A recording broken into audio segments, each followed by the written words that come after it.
ঢাকা সচিবালয় স্টেশনে গতকাল রাতে মেট্রো রেলের ছাদে দুই ব্যক্তি উঠে গেলে নিরাপত্তাজনিত কারণে পুরো মেট্রো রেল সেবা সাময়িকভাবে বন্ধ করে দেওয়া হয়। শনিবার রাত আনুমানিক 8টা 5 থেকে 15 মিনিটের মধ্যে স্টেশনে দাঁড়িয়ে থাকা একটি ট্রেনের ছাদে দুজন উঠে পড়ে। তাদের মধ্যে একজন ছিল শিশু কিশোর।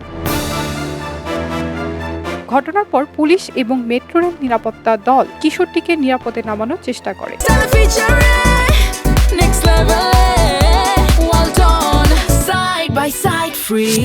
ট্রেনের ছাদে মানুষ থাকার বিষয়টি নিশ্চিত হওয়ার পর যাত্রীদের নিরাপত্তার কথা বিবেচনা করে রাতের বাকি ট্রেন চলাচল বাতিল করা হয়।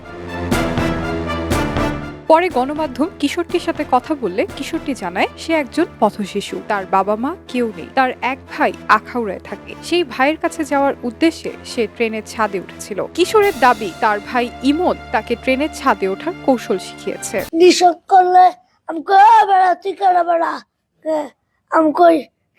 টিকিট কাটছে না, সমস্যা কি? কিশোরটির কথাবার্তা ছিল বেশ অসংলগ্ন। সে জানায় 50 টাকা দিয়ে মেট্রো রেলের টিকিট কেটে স্টেশনে প্রবেশ করে সে এবং গ্রিল বেয়ে ট্রেনের ছাদে উঠে যায়। তার জবানবন্দিতে উঠে আসে সে মনে করেছিল মেট্রো রেলও সাধারণ ট্রেনের মতোই, কারণ সে নিয়মিত সাধারণ ট্রেনের ছাদে ওঠে। সে জানতো না মেট্রো রেলের ছাদে ওঠা বিপজ্জনক এবং আইনগত দণ্ডনীয়। কিশোরটি আরও জানায় সে ভিক্ষা করে জীবিকা নির্বাহ করে।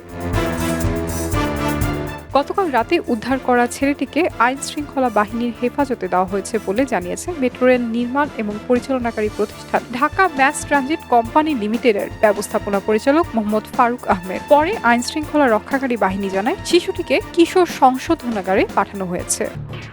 এলো খবরের কাগজ, নিখাদ, নির্ভীক, নিরপেক্ষ।